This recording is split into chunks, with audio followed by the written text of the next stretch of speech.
আসসালামু আলাইকুম দর্শক, আজকের এই ভিডিওটা খুবই গুরুত্বপূর্ণ একটি ভিডিও। সম্পূর্ণ দেখার জন্য দেখুন, আপনি যদি ইরানের একজন সাপোর্টার হয়ে থাকেন তাহলে এই ভিডিওর টাইটেল ও থাম্বনেলে যে কথাগুলো আমি লিখেছি এগুলোতে যেন একদমই রাগ করবেন না। আপনি জানলে অবাক হবেন যে আমিও একটা সময় ইরানের সাপোর্টার ছিলাম, কিন্তু তা সত্ত্বেও আজকে ওই কথাগুলো লিখতে আমি বাধ্য হয়েছি। আর এই বাধ্য করার পিছনে খোদ ইরানই দায়ী। কারণ ভাই, পুরো তামাশায় পরিণত করেছে। গতকালকে যখন পুরো দমে হামলা হলো তখন আমরা কি দেখলাম, যে ইরান মসজিদের চূড়ায় একেবারে লাল পতাকা বেঁধে ফেলেছে। আমি তো মনে করছিলাম যে ভোর রাতে, মানে আমাদের এখানকার ভোর রাতে বা মধ্যরাতে ইরান বিশাল কিছু একটা করে ফেলবে। কিন্তু সকালবেলা উঠে খবর পাচ্ছি যে গতকাল শুক্রবার 13ই জুন রাতে ইসরায়েলের দিকে ব্যালিস্টিক ক্ষেপণাস্ত্রের ব্যারেজ নিক্ষেপ করা হয়েছে। এখন এটা শুনে মনে করেন বাপ রে বাপ, ব্যালিস্টিক মিসাইলের ব্যারেজ নিক্ষেপ করেছে ইসরায়েল। কিন্তু গণমাধ্যমের খবরে এখন আমরা জানতে পাচ্ছি যে এই বিশাল ব্যালিস্টিক ক্ষেপণাস্ত্রের যে ব্যারেজ নিক্ষেপ করেছে ইরান ইসরায়েলের দিকে, তাতে ইসরায়েলের এই হামলায় 60 জনেরও বেশি মানুষ, 60-65 জন মানুষ আহত হয়েছে। কি হয়েছে? 60-65 জন মানুষ আহত হয়েছে। অথচ এই ইরান গতকাল বিকেলে মসজিদের মাথায় একেবারে লাল ঝন্ডা ফন্ডা লাগিয়ে বিশাল কিছু একটা কেল্লা ফতে করলো। আর আজ সকালে আমরা দেখতে পাচ্ছি 60 জন আহত হয়েছে। ওরে ভাই, গতকাল ইসরায়েল তোমাদের নিউক্লিয়ার ফেসিলিটিতে 2-3 বার কন্টিনিউ অ্যাটাক করেছে, ধোঁয়া ধোঁয়া করে দিয়েছে পুরো জায়গা। এক ঝটকাতে ইরানের সমস্ত হাই কমান্ড খতম করে দিয়েছে। ব্যাপারটা বুঝতে পারছেন?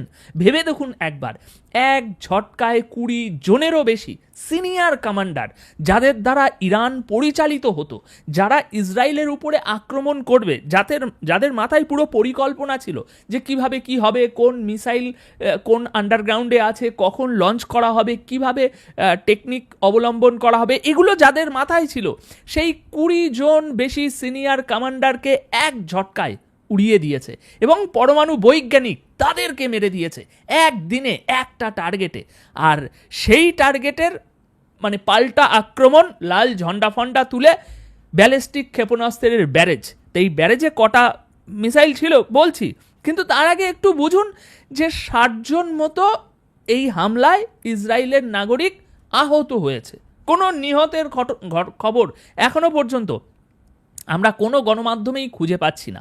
ইরানি মিডিয়া দাবি করছে যে ইসরায়েলের দিকে শত শত ক্ষেপণাস্ত্র নিক্ষেপ করা হয়েছে, যদিও ইসরায়েলি ডিফেন্স ফোর্স আইডিএফ অনুমান করছে যে প্রকৃত সংখ্যা ভাই 100রও কম। হ্যাঁ, আমি এখন মেনে নিচ্ছি যে ইসরায়েলি ডিফেন্স ফোর্স কিছু কমিয়েই বলছে, কিন্তু 100 বলছে মানে ম্যাক্সিমাম কত হতে পারে?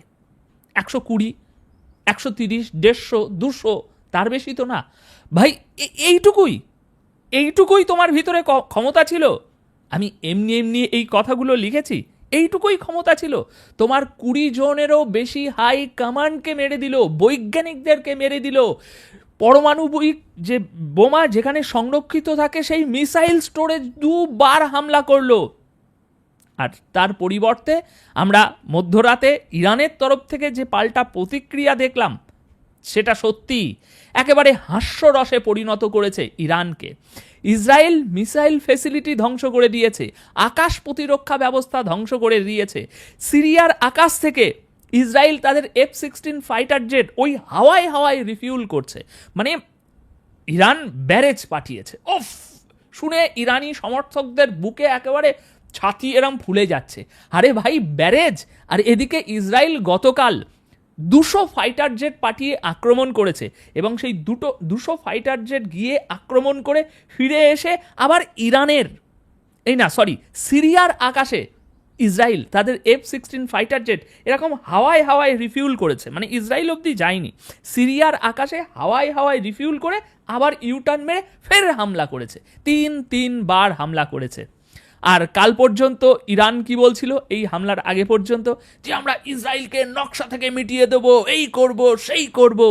দেখুন, এটা খুবই কন্ট্রাডিক্টরি একটা ব্যাপার। এতদিন পর্যন্ত আমি ইরানের সমর্থিত একজন ব্যক্তি ছিলাম, কিন্তু আজ থেকে আর নয়। কারণ হিজড়েদের সমর্থন করা যায় না ভাই। এতদিন পর্যন্ত ইরান বলছিল যে আমরা ইসরায়েলকে ধ্বংস করে দেব, মিটিয়ে দেব, কিন্তু আজ ইসরায়েল যখন তাদের আসল ক্যাপাবিলিটি দেখাতে শুরু করেছে তখন ইরান পুরোপুরি ব্যর্থ, খোকলা প্রমাণিত হয়েছে সারা বিশ্বের কাছে। কারণ গতকালকের প্রথম যে ড্রোন হামলা ছিল ইরানের ইসরায়েলের ওপরে, সেটা পুরোপুরি ফেল করেছে, এটা তো অস্বীকার করার মতো কিছু নেই। যেমন আজ গণমাধ্যমে খবর আসছে যে হ্যাঁ, ইরানি মিসাইল ইসরায়েলে পড়েছে, এতজন মানুষ আহত হয়েছে। গতকালকের ওই ড্রোন হামলায় কিন্তু এরকম কোনো খবর ব্রেক হয়নি। সুতরাং ওই ড্রোন হামলা পুরোপুরি ব্যর্থ হয়েছে এবং মধ্যরাতে যে মিসাইল নিক্ষেপ করা হয়েছে তাতেও ইসরায়েলের একটা এও ছেঁড়া যায়নি, ঠিক আছে?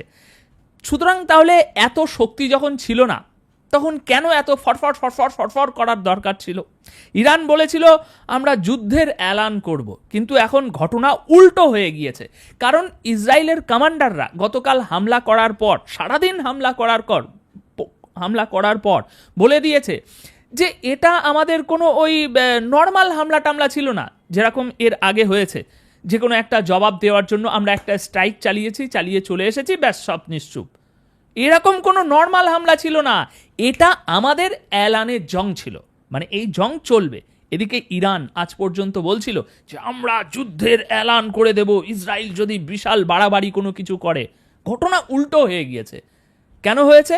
কারণ ইসরায়েল কখনো ধমকি দেয় না ভাই, ডাইরেক্ট কাজ করে। আপনি একবার ভেবে দেখুন তো যে এত সঠিক হামলা করলো কি করে? একটা 10তলা 15তলা বিল্ডিং আছে, সেই বিল্ডিংয়ের কোনো একটি ফ্লোরে, কোনো একটি ঘরে কোনো এক বিজ্ঞানী, কোনো এক হাই কমান্ডার ইরানের ছিল। এবার সেই পুরো বিল্ডিংটাকে ধ্বংস করা হয়নি, ওই 10তলা বিল্ডিংয়ের ধরুন 5তলার একটি কক্ষে একজন বিজ্ঞানী বা একজন হাই কমান্ড রয়েছে, তো ওই কক্ষটাকে উড়িয়ে দিয়েছে। কেন, কিভাবে এত সঠিক এত পিন পয়েন্ট হামলা করলো? কারণ ভাই, খোদ মোসাদের এজেন্ট তোমার ঘরের ভিতরে শত শত ঢুকে বসে রয়েছে, তুমি কি করবা? খোদ মোসাদের এজেন্টরা ইরান থেকেই ইরানকে হামলা করছে। এর থেকে বেশি লজ্জার কি আর হতে পারে? এখন ইরান সমর্থিত মানুষেরা বলবে ভাই ইসরায়েল গদ্দার, দেখো ভিতরে ভিতরে সব গদ্দার ঢুকিয়ে দিয়েছে। আরে সেটা তো ইসরায়েলের দিকে। তাহলে এখানে তো প্রশ্নবিদ্ধ, ইরানের ইন্টেলিজেন্স কি করছে? ইরানের প্রতিরক্ষা ব্যবস্থা যেমন আজ পুরোপুরি এক্সপোজ হয়ে গিয়েছে, সেরকমই ইরানের ইন্টেলিজেন্সও একেবারে পুরো থার্ড ক্লাস ইন্টেলিজেন্স। ওই 2-4 টাকার রাস্তায় কুড়িয়ে পাওয়া জিনিসের মতো একটা ব্যাপার হয়ে গিয়েছে। ভাই, তোমার দেশের এত গুরুত্বপূর্ণ জায়গায় মোসাদের এজেন্টরা ঢুকে গিয়েছে, সেখানে তোমার ইন্টেলিজেন্স কি করছিল এত বছর ধরে? এটা তো আর আজ ঢুকেনি, বহু বছর ধরে মোসাদের এজেন্টরা ইরানে প্রবেশ করেছে। তাহলে ইরানের ইন্টেলিজেন্স ভাই এত বছর ধরে কি করছিল? সুতরাং এটাও আবারও প্রমাণিত যে আকাশ প্রতিরক্ষা ব্যবস্থা থেকে শুরু করে ইরানের ইন্টেলিজেন্স পর্যন্ত পুরো ভাই ঘাবলা। আর আরেকটা বিষয় কি জানেন, এখন আরব দেশগুলো বেশ খুশি হচ্ছে, কেউ নেই ইরানের পাশে। আরব দেশগুলো বেশ খুশি হচ্ছে। কেন? কারণ ইরানের ক্ষতি হচ্ছে, কারণ আরব দেশগুলো চায় না ইরান আগে এগিয়ে যাক। সেই জন্যই আরও বেশি সুযোগ, আরও বেশি শক্তি ইসরায়েলের কাছে। কিছুই না, আপনি রাশিয়া, চীন সবাই কি করেছে? সবাই নিন্দা করেছে। ওদিকে ফ্রান্স আর জার্মানি ইসরায়েলের পাশে দাঁড়িয়ে বলেছে যে ইসরায়েলের সেলফ ডিফেন্স করার অধিকার রয়েছে। ভাই, ইরান এখনো হামলা করেনি। ইসরায়েল ইরানে হামলা করে 20 জনেরও বেশি কমান্ডার মেরে দিয়েছে, বিজ্ঞানী মেরে দিয়েছে, নিউক্লিয়ার ফ্যাসিলিটিতে আক্রমণ করেছে, ইসরায়েল ফার্স্ট করেছে। ইরান এখনো অ্যাকশন মোডে আসেইনি। কিন্তু তার আগেই ওয়ার্ল্ডের রিয়াকশান দেখুন, বিশ্ব নেতাদের রিয়াকশান দেখুন। ফ্রান্স, জার্মানি বলছে যে ইসরায়েলের সেলফ ডিফেন্স করার অধিকার আছে, কিন্তু ইরান কোনো আক্রমণ করেনি, ইসরায়েলই খোদ আক্রমণ করেছে। ইরান তো কিছুই করেনি। সুতরাং বুঝতে পারছেন, ইরানের আকাশ প্রতিরক্ষা ব্যবস্থা, ইরানের ইন্টেলিজেন্স, ইরানের ইনফ্লুয়েন্স সারা বিশ্বে সব সব সব সব খোকলা। এতদিন বলছিল যা, সবই ফাঁকা ঢোলের আওয়াজ। তো দর্শক বন্ধুরা, এখানে ইরানের সমর্থিত কোনো দর্শক যদি এই ভিডিওটি দেখে থাকে, তাহলে হাত জোর করে আপনাদের কাছে ক্ষমা প্রার্থী যদি আপনার মনকে একটু আমি কষ্ট দিয়ে থাকি। কিন্তু এই ভিডিওতে আমি যা বললাম সবই বাস্তব ফ্যাক্ট, কোনো বানোয়াটি ভুয়া মিথ্যে কথা আমি বলিনি। তো এখন দেখার বিষয় হবে যে ইরান ঠিক আর কতটা সারা দুনিয়ার সামনে এক্সপোজ হবে, নাকি ইরান সত্যিই কিছু করে দেখাবে। দর্শক, এ বিষয়ে আপনাদের মতামত কি? আমি জানি না আপনি ইসরায়েলকে সাপোর্ট করেন নাকি ইরানকে সাপোর্ট করেন, তবে এই ভিডিওতে যে সমস্ত কিছু তথ্য আপনাদের সামনে আমি রাখলাম সবই বাস্তব ফ্যাক্ট, কোনো বানোয়াটি ভুয়া তথ্য আমি আপনাদের সামনে রাখিনি। তো আপনাদের মতামত কি ইরান ও ইসরায়েলের ব্যাপারে, শক্তির ব্যাপারে, প্রতিরক্ষা ব্যবস্থার ব্যাপারে, ইন্টেলিজেন্সের ব্যাপারে, দুই দেশের বিষয়ে আপনি কি বলতে চাইবেন? কমেন্ট বক্সে অবশ্যই আপনাদের মতামত জানিয়ে যাবেন। ভিডিওটি ভালো লেগে থাকলে একটি লাইক করবেন। দেখা হচ্ছে পরবর্তী প্রতিবেদনে। ধন্যবাদ আপনাদের সকলকে।